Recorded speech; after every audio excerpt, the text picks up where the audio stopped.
persuasive speech over texting and driving. I have seen lots of effects over texting and driving.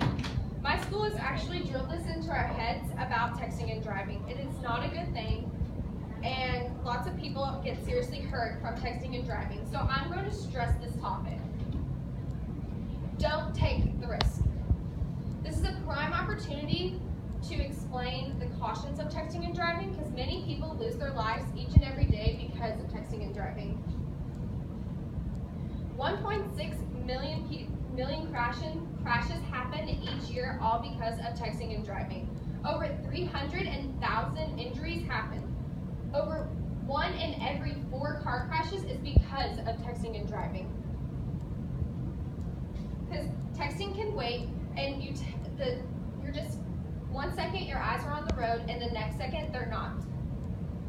This could cause somebody to get injured and yourself injured. Now, these are some of the risks. Is wrecking a vehicle. You could wreck a vehicle by looking down one time, and the next you're just in a car accident with your brand new car. Next is getting seriously injured or even death. You can be looking down for 1 minute, and the next minute you're through a windshield. This can also cause somebody else to get injured. You wouldn't want somebody else to get hurt just because you were looking on your tiny phone. And 77% of young adults are somewhat confident that they're good at texting and driving. And 10% of them actually spend their time in the other lane. And I found that off of an article on textinganddriving.com.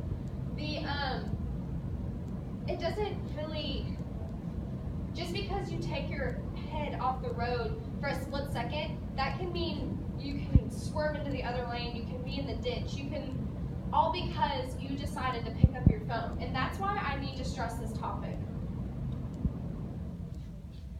Texting and driving is not really banned in all states. It's not against the law in the United States, but in certain states, it's actually against the law. In the state of Texas, you can be stopped anywhere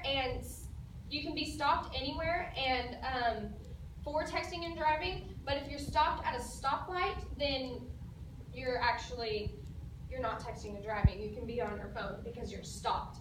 But they will stop you if you are texting and driving. Lots of schools use assemblies, and they make sure that most of their new drivers know the risk that they're taking while driving, and know that the second that you take your eyes off the road just because of a phony time screen, your whole life can change. And so there's an app on your phone. I know that on iPhones you can put your phone on silent, which your phone doesn't go off, it doesn't vibrate, it doesn't flash, it doesn't do anything while you're driving. It just it doesn't alert you, and I think that's good. I always put my phone on Do Not Disturb while I'm driving, because I don't want to risk my life or somebody else's just because I was on their phone. Most importantly, I hope that I've opened the eyes to anyone that is watching this, or to not text and drive, because I do stress that a lot. The 3 main topics that I've talked about today is the risk factors, why people text and drive, and to stop it. Why people text and drive is because it's an attention span. They're more worried about Instagram, they're more worried about Snapchat, they're more worried about text messages, all because of a phone.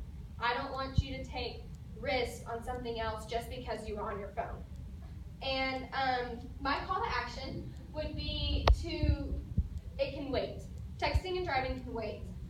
Lots of people each year get seriously hurt from this, and I urge you to go out and know the risk, and know that it's life-threatening when you take your eyes off the wheel all because you were texting and driving. And my final thought to you guys is that people do not really think that it's a big deal, but it is. I urge you to care and to know the difference, and to be the difference, and know that little things matter, all because of a little phone screen and you choosing to text or talk to somebody else can be the difference in somebody else's life and even yours.